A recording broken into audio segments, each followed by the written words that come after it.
Fatty liver గానీ, liver disease ఏదైనా గానీ సైలెంట్ కిల్లర్ అనే మాట్లాడుకోవాలి.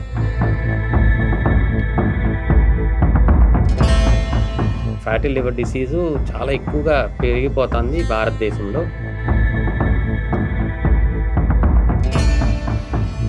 So, black coffee limited quantity. రోజుకి ఒక cup of black coffee is good. మంచి ఆహారం తీసుకుంటే లివర్‌కి హెల్త్ ఇస్తున్నట్టు మనం. హెల్తీ ఫుడ్ తీసుకున్నప్పుడు. చెడు ఆహారము లేకపోతే దాంట్లో ఉండే తీసుకుంటే లివర్‌కి డిసీజ్ ఇస్తున్నట్టు.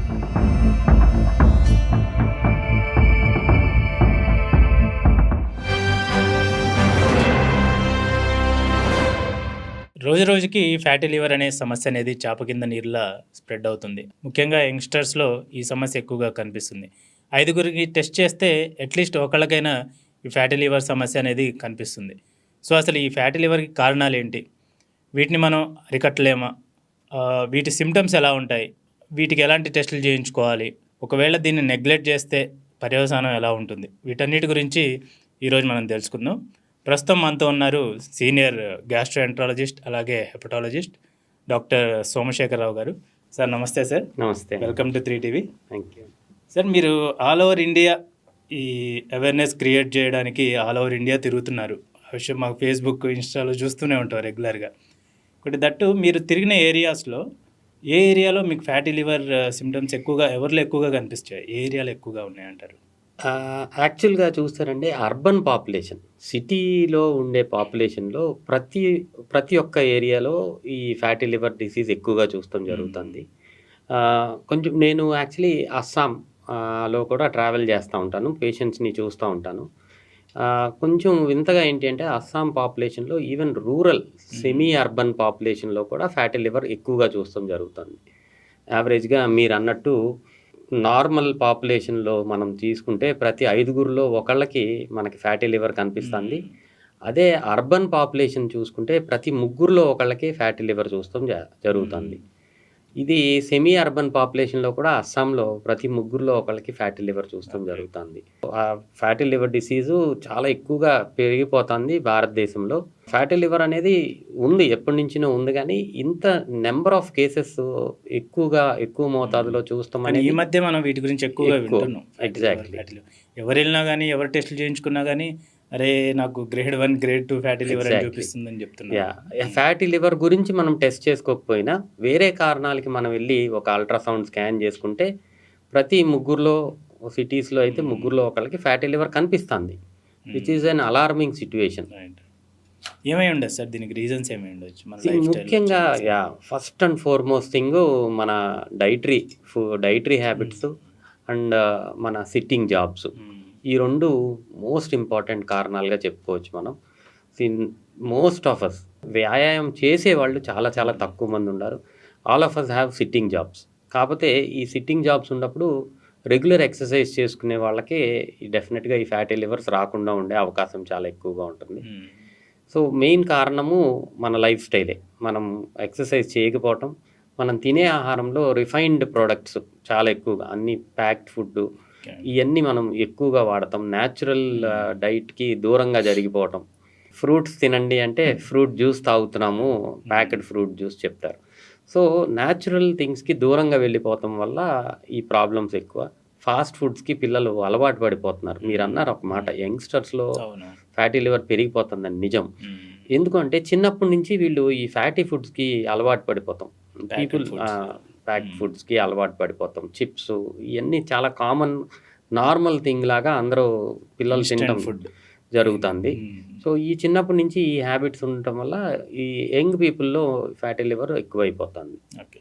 సిమ్టమ్స్ ఎలా ఉంటాయి అంటారు? ఇదేదో సైలెంట్ కిల్లర్ అని చెప్తుంటారు. ఫ్యాటీ లివర్ కానీ, లివర్ డిసీజ్ ఏదైనా కానీ సైలెంట్ కిల్లర్ అనే మాట్లాడుకోవాలి. ఫ్యాట్ అనేది నెమ్మదిగా అక్యూములేట్ అవుతుంది. చాలా తక్కువ మందిలో ఈ ఫ్యాటు లివర్ పైన ఒక క్యాప్సూల్ ఉంటుంది. ఈ క్యాప్సూల్‌కి లివర్‌కి మధ్యలో ఇనీషియల్‌గా డిపాజిట్ అవుతుంది. ఇనీషియల్‌గా డిపాజిట్ అయినప్పుడు కొంతమందికి ఈ క్యాప్సూల్ స్ట్రెచ్ అయినప్పుడు కంటిన్యూస్‌గా రైట్ సైడ్ కొంచెం పెయిన్ ఉండే అవకాశం ఉంటుంది. లివర్ సైడ్, రైట్ సైడ్ అన్నమాట.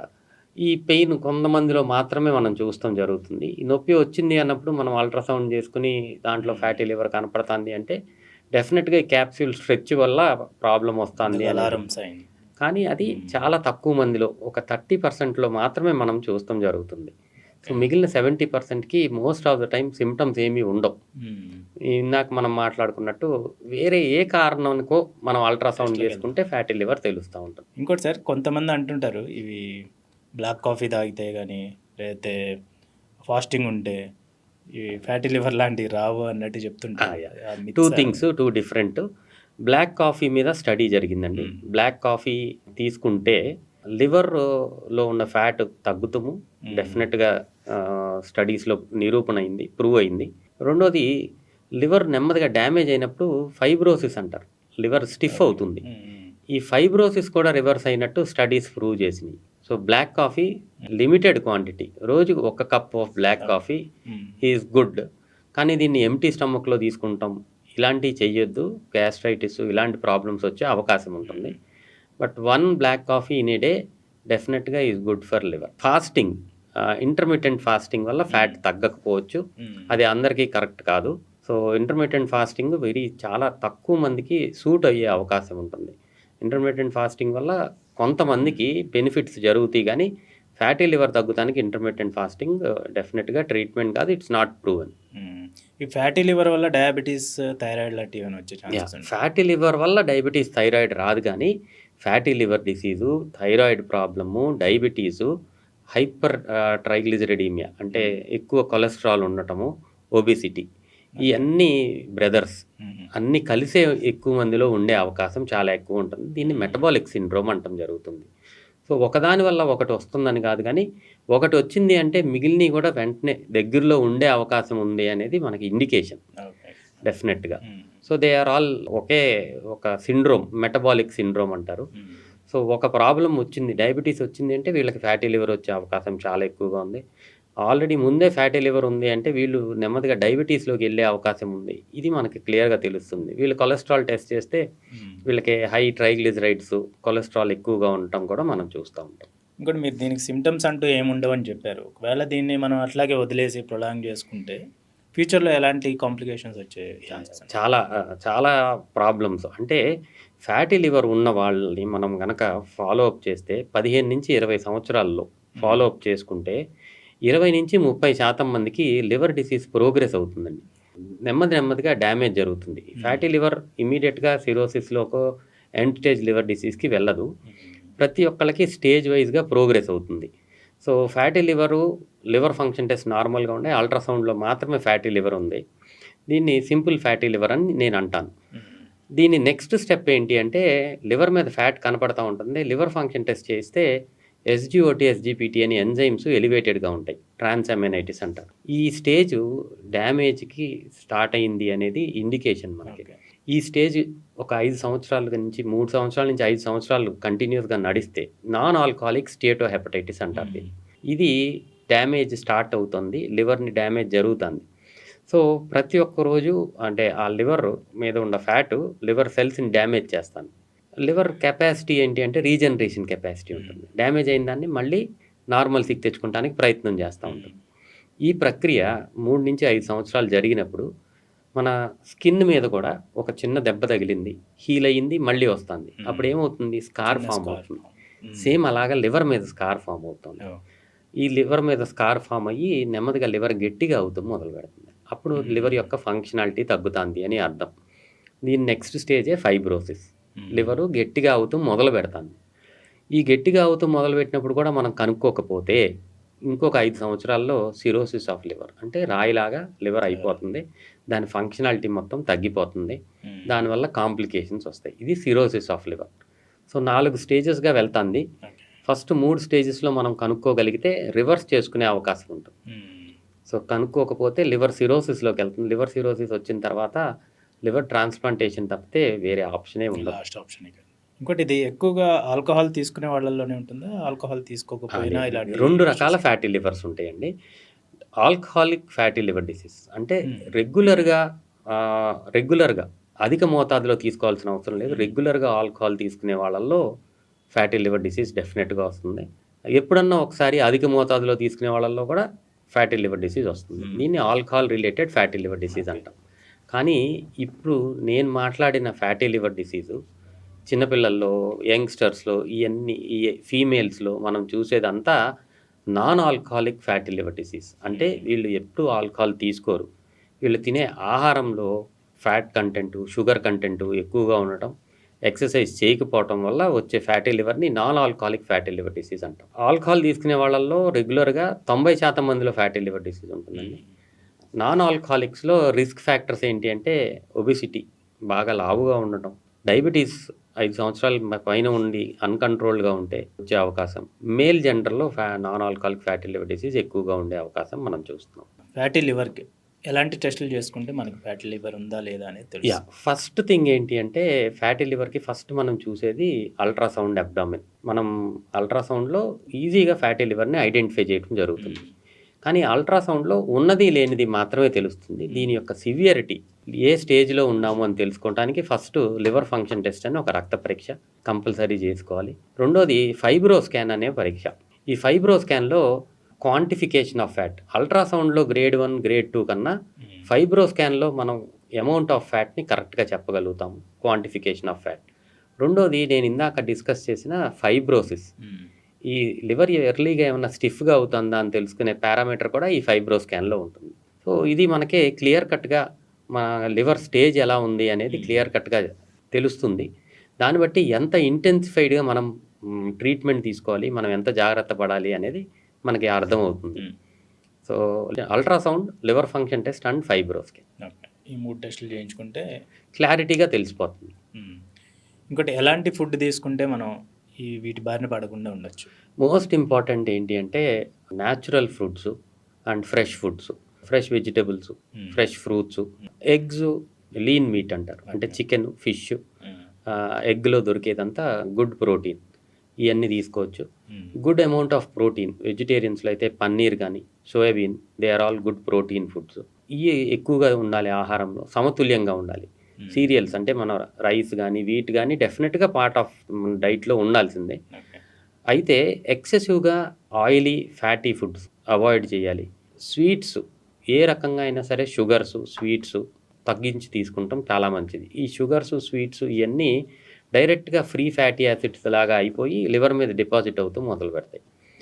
జెనెటిక్ టెండెన్సీ ఉన్న వాళ్ళల్లో చాలా ఎక్కువగా ఉంటుంది. అంటే ఈ ఫ్యాటీ లివర్ రావటానికి జీన్స్ కూడా ఇంపార్టెంట్ పార్ట్ ప్లే చేస్తాయి. సో, ఇలా జీన్స్ ఉన్నవాళ్ళు ఇంతకు ఫ్యామిలీలో ఎవరికైనా ఫ్యాటీ లివర్ ఉందంటే మనకు కూడా వచ్చే అవకాశం ఉంటుంది. సో, వీళ్ళు ఇంకా ఎక్కువ జాగ్రత్తలు తీసుకుని ఈ స్వీట్స్, షుగర్స్ బాగా తగ్గించేస్తే ఫ్యాటీ లివర్ బారిన పడకుండా ఉండే అవకాశం చాలా ఎక్కువగా ఉంటుంది. ఇంకోటి కొన్ని మార్కెట్‌లో వచ్చినాయి కొన్ని డ్రింక్స్ తాగితే మీకు లివర్ పూర్తిగా శుభ్రం చేసేస్తుంది ఈ డ్రింక్ తాగితే అని చెప్పి కొన్ని యాడ్స్ కూడా వస్తుంటాయి. లివర్ క్లెన్జర్స్ అంటారు. అస్సలు అలాంటిది ఏమి ఉండదండి. లివర్ క్లెన్జింగ్ అనేది ఏమీ ఉండదు. మనం తీసుకునే ప్రతి ఒక్క ఆహారము ఇంటెస్టైన్ లోపలికి వెళ్ళి డైజెస్ట్ అయ్యి ఇంటెస్టైన్స్ నుంచి బ్లడ్ సప్లై డైరెక్ట్‌గా లివర్‌కి ఉంటుంది. ఈ లివర్ లోపలికి వెళ్ళటం జరుగుతుంది. మనం తీసుకునే మంచి ఆహారము, చెడు ఆహారము 2. మంచి ఆహారం తీసుకుంటే లివర్‌కి హెల్త్ ఇస్తున్నట్టు మనం. హెల్తీ ఫుడ్ తీసుకున్నప్పుడు. చెడు ఆహారము లేకపోతే దాంట్లో ఉండేది తీసుకుంటే లివర్‌కి డిసీజ్ ఇస్తున్నట్టు. సో, మనం తినే ప్రతి ఆహారము దాంట్లో నుంచి వెళ్తుంది. స్పెషల్‌గా డ్రింక్స్, లివర్ క్లెన్జింగ్ లోషన్స్ అలాంటివి అసలు ఉండవండి. అవన్నీ జస్ట్ అడ్వర్టైజ్మెంట్ అంతే. ఫ్రెష్ ఫ్రూట్స్, వెజిటబుల్స్, జ్యూసుల్లాగా కాకుండా ఫ్రూట్ లాగా తీసుకుంటాం. యాంటీ ఆక్సిడెంట్స్ ఇవన్నీ ఉంటాయి మనకి. సో, అవన్నీ లివర్‌కి డైరెక్ట్‌గా వెళ్తాయి కాబట్టి they are good food. Good amount of protein లివర్‌కి అవసరం. లివరు ప్రోటీన్‌ని సింథసైజ్ చేస్తుంది మన బాడీకి. మనం దానికి సప్లిమెంట్ చేయాలి. సో, ఇవన్నీ గుడ్ ఫర్ లివర్. ఆల్రెడీ లివర్‌లో ఫ్యాట్ అనేది ఏమైనా ఉంటుందా? 5% కన్నా తక్కువ ఉంటుంది. Which is normal. Up to 5% is suppose to be normal. కొంచెం అమౌంట్ ఆఫ్ ఫ్యాట్ మనకి ఫ్యాటీ లివర్ వచ్చే ఇది క్వాంటిటీ పెరిగిపోతున్నప్పుడు దీన్ని ఫ్యాటీ లివర్ డిసీజ్ అంటాం. ఏ ఏజ్ గ్రూప్‌లో ఈ ఫ్యాటీ లివర్ అనేది ఎక్కువగా కనిపిస్తుంది? ఐడియల్‌గా ఇదివరకు ఒక 15 సంవత్సరాల క్రితం వరకు మనం మాట్లాడుకుంటే ఏజ్ పెరిగే కొద్దీ, వయసు పెరిగే కొద్దీ ఫ్యాట్ లివర్‌లో అక్యుములేట్ అవుతూ ఉంటుంది. ఎందుకంటే సెడెంటరీ లైఫ్ స్టైల్‌కి వెళ్ళిపోతూ ఉంటారు కాబట్టి పెరుగుతూ ఉండేది. కానీ ఇప్పుడు ఆ నార్మ్స్ అన్నీ మారిపోయినాయండి. చిన్న పిల్లల నుంచి అంటే 15 సంవత్సరాల పిల్లల నుంచి మనం పెద్ద వయసులో వాళ్ళ వరకు అందరిలో చూస్తున్నాం. అండ్ ఇందాక మీరు అన్నట్టు యంగ్‌స్టర్స్‌లో చాలా ఎక్కువగా ఈ ఫ్యాటీ లివర్ చూస్తాం జరుగుతుంది. Less than 40 I say all of them are యంగ్‌స్టర్స్. ఆ లెస్ దాన్ 40లో మేజర్ చంకు ఫ్యాటీ లివర్ ఎక్కువగా చూస్తాం జరుగుతుంది. బేసిక్‌గా ఇప్పుడు ఎక్కడ ఎక్సర్‌సైజ్‌లు తగ్గిపోయినాయి. కూర్చొని చేసుకునే జాబ్స్ వచ్చేసాయి. డైట్. డైట్ బయట తింటాం. ఏ టైంలో తింటున్నావు, ఎప్పుడు తింటున్నావు అనేది తెలీదు. తెలియట్లేదు. యాహ్! ఏది కావాలన్నా బయట నుంచి ఆర్డర్ చేసేసుకుంటున్నారు. ఎగ్జాక్ట్‌లీ. ఇంట్లో సో, వండినవి చాలా రీయూజ్డ్ తక్కువ. ఆయిల్స్ ఉండే అవకాశం చాలా ఎక్కువగా ఉంటుంది బయట తినే ఫుడ్స్‌లో. Reused oils are super saturated. దాంట్లో చాలా ఫ్రీ ఫ్యాటీ యాసిడ్స్ అవి వెళ్ళి డైరెక్ట్‌గా లివర్ మీద డిపాజిట్ అవుతాయి. ఓకే. సో, ఈ చేంజెస్ ఈ చిన్న చిన్న మార్పులు చేసుకుంటే ఫ్యాటీ లివర్ ఇది ఎపిడమిక్. ఈరోజు మాట్లాడుకుంటే ఫ్యాటీ లివర్ డిసీజ్ ఇండియాలో ఎపిడమిక్. చాలా ఎక్కువగా చాలా ఫాస్ట్‌గా పెరిగిపోతుంది. జాగ్రత్తలు తీసుకోకపోతే ఈ అవేర్‌నెస్ గనక పెంచుకోకపోతే fatty liver disease will be the leading cause of liver ట్రాన్స్‌ప్లాంటేషన్ ఇన్ నెక్స్ట్ 10 ఇయర్స్. మనకి ఈరోజు alcohol most important cause liver డ్యామేజ్‌కి. ఆల్కహాల్‌ని సూపర్‌సీడ్ చేసి ఫ్యాటీ లివర్ డిసీజ్ పెరిగిపోయే అవకాశం చాలా ఎక్కువగా ఉంది. ఓకే. ఇంకోటి స్ట్రెస్ కూడా ఈ ఫ్యాటీ లివర్‌కి ఏమైనా రీజన్ అవ్వచ్చా? స్ట్రెస్ ఫ్యాటీ లివర్‌కి డైరెక్ట్‌గా రిలేషన్ లేకపోయినా stress induced eating, excessive eating, disturbed timings of eating, disturbed sleep, ఈ లైఫ్ స్టైల్ ఎక్సర్సైజ్ లేకపోవడం ఇంకా ఎక్కువ అయిపోతుంది స్ట్రెస్‌లో. బ్యాడ్ లైఫ్ స్టైల్ ఉంటుంది కాబట్టి వాళ్ళల్లో ఫ్యాటీ లివర్ డిసీజ్ మనం చూస్తాం జరుగుతుంది. అంటే దీర్ఘకాలికంగా స్ట్రెస్‌లో ఉండే వాళ్ళల్లో బికాస్ లైఫ్ స్టైల్ ఇంకా బ్యాడ్‌గా ఉంటుంది కాబట్టి ప్రాబ్లమ్స్ చూస్తాం. బేసిక్‌గా మనం ఏది చెడుకి తొందరగా అట్రాక్ట్ అవుతాం కాబట్టి ఎగ్జాక్ట్‌లీ. ఇప్పుడు ఏమైనా చిప్స్ గానీ లేదా బర్గర్‌లో, పిజ్జాలు ఇవి కనిపియగానే తినేద్దాం అనిపిచ్చేస్తుంది. కోలాస్. కోలాస్, కోకోకోలాస్ ఇలాంటియన్నీ. యాహ్! సో, అది మైండ్‌లో ఫిక్స్ అయిపోయి అది ఎఫెక్ట్ ఇవ్వచ్చేమో. డెఫినెట్‌గా. తినాలని. ఎగ్జాక్ట్‌లీ. సో, చిన్న పిల్లలప్పటి నుంచి అది దట్ ఈస్ అన్‌హెల్తీ. ఇప్పుడు స్మోకింగ్ అండ్ ఆల్కహాల్ అన్‌హెల్తీ అని మనం ఎలా అయితే పిల్లలకి నేర్పిస్తున్నామో, ఈ ఫుడ్స్ గురించి ఈ డైట్ గురించి కూడా చిన్నప్పటి నుంచి ఎడ్యుకేట్ చేయటం చాలా చాలా ఇంపార్టెంట్. సో, ప్రతి ఒక్కళ్ళకి మనకి కామన్‌గా మనందరికీ smoking is bad for your health. Drinking alcohol is bad for your health అని చెప్తున్నాం. Eating fatty foods, eating all this outside foods is also unhealthy అనేది ఒక నార్మ్ వచ్చేస్తే చిన్నపిల్లప్పటి నుంచి అలవాటు చేయగలిగితే fresh fruits, vegetables these are healthy అని గనక మనం చేయగలిగితే నెక్స్ట్ జనరేషన్ ఈ ప్రాబ్లమ్స్ బారిన పడకుండా ఉంటారు. ఫ్యాటీ లివర్ అనేది మనం ఈరోజు మాట్లాడుకున్న టాపిక్. చాలా రకాల గ్యాస్ట్రోఇంటెస్టైనల్ ప్రాబ్లమ్స్ గానీ, హార్ట్ ప్రాబ్లమ్స్ గానీ పెరుగుతానికి కారణం యంగ్ పీపుల్‌లో. మనం ఈ హార్ట్ డిసీజెస్, డయాబెటీస్ ఇయన్నీ లెస్ దాన్ 40 ఏజ్‌లో చూసేస్తున్నాం ఇప్పుడు. ఇదివరకు రోజుల్లో 45 తర్వాతే ఇలాంటి ప్రాబ్లమ్స్ ఉండేయి. 35 ఇయర్స్, 30 ఇయర్స్ నుంచి ఈ ప్రాబ్లమ్స్ అన్నీ చూస్తానికి ముఖ్యమైన కారణం డెఫినిట్‌గా lack of exercise and dietary ఇది.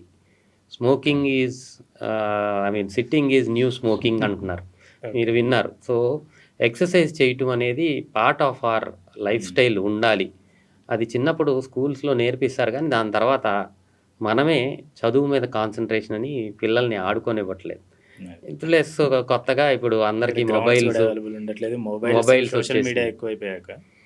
So, that healthy lifestyle చిన్నప్పటి నుంచి క్రియేట్ చేస్తే అది కమ్యూనిటీలో నడుస్తూ ఉంటుంది. So, that will bring good health. ఇంకోటి సార్, మీ 20 ఇయర్స్ ఎక్స్పీరియన్స్‌లో ఈ గ్యాస్ట్రోఎంట్రాలజీ అలాగే హెపటాలజీ డిపార్ట్మెంట్‌లో మీరు 20 ఇయర్స్ సర్వీస్ చేస్తున్నారు కూడా. సో, ఈ మీ ఓపీలో ఎక్కువగా మీకు వచ్చే పేషెంట్స్ ఎలాంటి ఇష్యూస్తో వస్తుంటారు? మోస్ట్ ఇంపార్టెంట్‌గా గ్యాస్ట్రోఎంట్రాలజీ ప్రాక్టీస్‌లో డిస్పెప్సియా అంటే ఇండైజెషన్ ప్రాబ్లమ్ ఉన్నవాళ్ళు చాలా ఎక్కువగా చూస్తాం జరుగుతుంది. ఇండైజెషన్ అంటే జనరల్‌గా రకరకాల ప్రాబ్లమ్స్. కడుపులో నొప్పి వచ్చినా ఇండైజెషన్ అంటారు. తేన్పులు ఎక్కువగా వచ్చినా ఇండైజెషన్, యాసిడ్ రిఫ్లెక్స్. సో, ఇలాగ డిస్పెప్సియాతో వచ్చేవాళ్ళు చాలా ఎక్కువ మందిని చూస్తాం జరుగుతుంది. అది అన్ని ఏజ్ గ్రూప్స్ వాళ్ళు ఉంటారు. బట్ ముఖ్యంగా ఈ మధ్య కాలంలో మళ్ళీ సేమ్ ప్రాబ్లమ్ మనం యంగ్‌స్టర్స్‌లో ఎక్కువ మందిలో చూస్తాం జరుగుతుంది. ఇదివరకు రోజులతో కంపేర్ చేస్తే అల్సర్ డిసీజ్ బాగా తగ్గిపోయింది. బట్ హెలికోబాక్టర్ పైలోరీ అనే ఇన్ఫెక్షన్ చాలా ఎక్కువగా చూస్తాం జరుగుతుంది. ఈ హెలికోబాక్టర్ పైలోరీ ఇన్ఫెక్షన్ కూడా again contaminated food and water నుంచి వచ్చి పొట్టలో చేరుకుని మనకి ఇంక్రీజ్డ్ యాసిడ్ సెక్రీషన్ దానికి కారణమవుతుంది. దీనివల్ల అసిడిటీ, మల్టిపుల్ ఇండైజెషన్ ప్రాబ్లమ్స్‌తో ఎక్కువ పేషెంట్స్‌ని చూస్తాం జరుగుతుంది. చాలా తక్కువ మంది అంటే ఇప్పుడు ఓవర్ ద కౌంటర్ మెడికేషన్స్ అవైలబుల్‌గా ఉండటం వల్ల అల్సర్ దాకా వెళ్ళకుండానే వీళ్ళు రెగ్యులర్‌గా ఏదన్నా టాబ్లెట్ యేసుకుంటున్నారు. ఎక్కువ రోజులు ఈ టాబ్లెట్ అవసరం పడతాంది అన్న వాళ్ళు డెఫినిట్‌గా మెడికల్ అటెన్షన్‌కి వస్తున్నారు.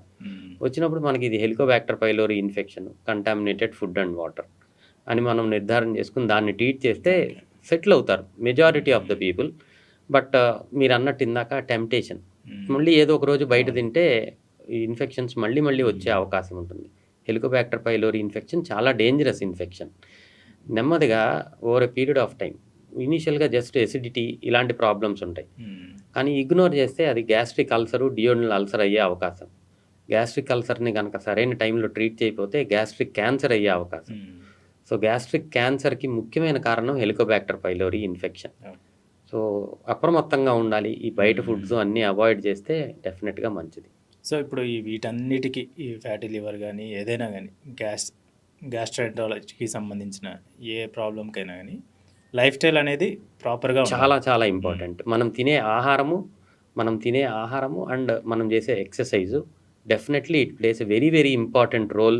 ఈ డిసీజెస్‌ని రాకుండా జాగ్రత్త తీసుకుంటానికి, వచ్చినాక తగ్గుతానికి కూడా మనం తినే ఆహారము plays a very very important role.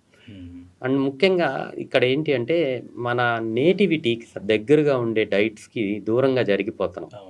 పెరుగు, మజ్జిగ తీసుకుంటాం తగ్గిపోయింది. సో, దాంట్లో మంచి ప్రోబయాటిక్ గుడ్ బ్యాక్టీరియా ఉంటుంది. మన గట్ హెల్త్‌ని మెయింటైన్ చేయాలి అంటే మన ఇంటెస్టైన్ లోపల గుడ్ బ్యాక్టీరియా చాలా ఎక్కువగా ఉండాలి. కొన్ని కోట్లలో మిలియన్స్ ఆఫ్ గుడ్ బ్యాక్టీరియా ఉండాలి. దాన్ని ఎవ్రీ డే రీప్లెనిష్ చేసుకోవాలి అంటే ఇలాంటి మనం పెరుగు, మజ్జిగ బెస్ట్ సోర్స్ మనకి న్యాచురల్‌గా ఉండే దాంట్లో. సో, చాలామంది మళ్ళీ దానికి కూడా ప్రోబయాటిక్ టాబ్లెట్స్, డ్రింక్స్ ఆట్లి అవసరము చాలా తక్కువ మందికి ఉండాలి. ఎక్కువ శాతం మంది మన రెగ్యులర్ డైట్స్తోనే దాన్ని మనం రీస్టోర్ చేసుకోవచ్చు. గట్ హెల్త్ డెఫినెట్‌గా మంచిగా ఉండాలి అంటే గుడ్ బ్యాక్టీరియా మన ఇంటెస్టైన్‌లో ఉండాలి. ఓకే. ఇప్పుడు మనం కొన్ని ఫ్యామిలీస్‌లో చూస్తుంటాం. భోంచేసిన వెంటనే లేకపోతే ఏదైనా తిన్న వెంటనే బాత్రూమ్‌కి వెళ్ళాల్సి వస్తుంది. ఇరిటబుల్ బౌల్ సిండ్రోమ్ సంథింగ్ లాంటిది. యెస్. సో, ఇది హెరిడిటీనా లేకపోతే ఇది కూడా ఒక రకమైన డిసీజ్ అంటారా? టూ థింగ్స్ అండి. డెఫినెట్‌గా ఎంతో కొంత జెనెటిక్ బేసిస్ ఉంటుంది. బట్ మోస్ట్ కామన్‌గా ఇలాంటి ప్రాబ్లమ్ ఉండే వాళ్ళలో వాళ్ళు తినే ఆహారంలో పీచు పదార్థం సరిపడా లేదు అని అర్థం. Fibre content, fresh fruits, vegetables సరిగ్గా లేకపోతే ఫస్ట్ టైం మోషన్‌కి వెళ్ళినప్పుడు డేలో ఇన్‌కంప్లీట్‌గా ఎవాక్యుయేషన్ అవుతుంది. ఈ ఇన్‌కంప్లీట్ ఎవాక్యుయేషన్ ఉన్నప్పుడు అప్పుడేం అనిపించదు. ఎప్పుడైతే మళ్ళీ మనం గ్యాస్ట్రోకోలిక్ రిఫ్లెక్స్, మనం ఎప్పుడైనా ఎక్కువగా నీళ్లు తాగినా, మళ్ళీ భోంచేసినా ఒక రిఫ్లెక్స్ మోషన్‌కి వెళ్ళాలనే ఫీలింగ్ ఉంటుందన్నమాట. నార్మల్ ఎవరికైనా సరే గ్యాస్ట్రోకోలిక్ రిఫ్లెక్స్ అనేది అది నార్మల్ ఫినామినా. పొద్దున్నే నేను 1 లీటర్ నీళ్లు తాగితే కానీ నేను మోషన్‌కి వెళ్ళను అనేవాళ్ళు చాలామంది వినుంటారు మీరు. That is nothing but gastrocolic reflex. ఇది నార్మల్ ఫినామినా ఉండాలి. కానీ ఇలాగ ప్రాబ్లమ్ ఉండే వాళ్ళకి తిన వెంటనే మోషన్‌కి వెళ్ళాల్సి వస్తుంది అనే ప్రాబ్లమ్ ఉండే వాళ్ళలో ఎగ్జాజరేటెడ్‌గా ఉంటుంది గ్యాస్ట్రోకోలిక్ రిఫ్లెక్స్ అని అర్థం ఒకటి. రెండోది కంప్లీట్‌గా ఫస్ట్ టైం ఎవాక్యుయేట్ చేయట్లేదని అర్థం. వీళ్ళు ఫ్రెష్ ఫ్రూట్స్ అండ్ వెజిటబుల్స్ ఎక్కువగా తీసుకుంటే ఆ ప్రాబ్లమ్ నుంచి బయటకు వచ్చే అవకాశం చాలా ఎక్కువగా ఉంటుంది. ఇక్కడ కొంతమంది ఎటైనా బయటికి వెళ్ళాలన్నా బయటికి వెళ్ళే ముందు మోషన్‌కి వెళ్ళాలి అనే ఇది వస్తుంటుంది మైండ్‌లో. యెస్. సో, ఇది అదే మీరు కొన్నట్టే ఇది కూడా ఒక రకంగా ఎంతో కొంత ఇరిటబుల్ బౌల్ సిండ్రోమ్‌కి ఓవర్‌లాప్ ఇది. ఎందుకంటే ఇక్కడ ఏం జరుగుతుంది అంటే కొంతమందికి ఆందోళన, యాంగ్జైటీ ఉంటుంది. మనం బయటికి వెళ్ళేటప్పుడు అక్కడెక్కడికన్నా వెళ్తే మోషన్ ఎలా వెళ్ళాలి అనేది. So, they want to clear the bowel. యాంగ్జైటీతో వచ్చే ఇది. కొంచెం యాంగ్షియస్‌గా ఉన్న వాళ్ళలో ఎక్కువ ఉంటుంది ఇది చూస్తున్నాము. దీనివల్ల వాళ్ళ వర్క్ కూడా ఎఫెక్ట్ అవుతా ఉంటుంది. సో, బేసికలీ ఎవరికైనా సరే నేను చెప్పదలుచుకుంది ఏంటంటే fresh fruits and vegetables, good amount of fibre తీసుకోండి. Bowel emptying 1 maximum 2 times in a day మొదటిసారిలో అయిపోతుంది. సో, అప్పుడు యాంగ్జైటీ కూడా లేకుండా ఉంటే ఈ ప్రాబ్లం సింపుల్ యాంగ్జైటీ కూడా ఇంటెస్టైనల్ మూవ్‌మెంట్‌ని స్టిమ్యులేట్ చేసే అవకాశం ఉంటుంది. దానివల్ల కూడా ఇలా జరగవచ్చు. సో, గట్ హెల్త్‌కి ఎలాంటి ఫుడ్ తీసుకోవాలి? మన ఇది డైజెషన్ సిస్టమ్ కరెక్ట్‌గా ఉండాలంటే మన డైలీ రొటీన్ ఎలా ఉండాలనేది ఒకసారి చేసేసి. మోస్ట్ ఇంపార్టెంట్‌గా మన గట్ హెల్త్‌ని, లివర్ హెల్త్‌ని కాపాడుకోవాలి అంటే ఫస్ట్ అండ్ ఫార్మోస్ట్ థింగ్ మనం ఇప్పటిదాకా మాట్లాడుకున్నట్టు డైట్. మనం తినే ఆహారము మన హెల్త్‌ని డిసైడ్ చేస్తుంది. Fresh fruits, fresh vegetables, good amount of protein and balanced amount of cereals అంటే రైస్, వీట్ ఇలాంటివి కంపల్సరీ ఉండాలి. సో అవాయిడ్ చేయాల్సినవి definitely excessive sugars, sweets, colas and deep fried oily foods, outside foods ఇవి avoid చేసుకుంటే gut health and liver health చాలా బాగుంటుంది. Exercise at least రోజుకి 45 minutes to 1 hour of brisk walking కానీ, cycling కానీ, swimming కానీ ప్రతి ఒక్కళ్ళు compulsory part of your life ప్లాన్లో ఉంచుకోవాలి. ఇది మినిమం రిక్వైర్మెంట్ మనం హెల్తీగా ఉండటానికి. ఇది not just your gut health and liver health, మీ జనరల్ హెల్త్ కూడా ఇది డెఫినెట్గా మంచిది. So family history of diabetes, family history of obesity ఇంట్లో ఎవరన్నా ఇలా ఉన్నవాళ్ళు ఇంకా ఎక్కువ జాగ్రత్తగా తీసుకుని చిన్నప్పటి నుంచినే ఇలాంటి హెల్తీ హ్యాబిట్స్ని అలవాటు చేసుకుంటే చాలా మంచిది. Thank you sir, Thank you. స్టూడియోకి వచ్చి ఈ విషయాలన్నీ మా ఆడియన్స్కి ఎక్స్ప్లెయిన్ చేసినందుకు thank you very much. Thank you.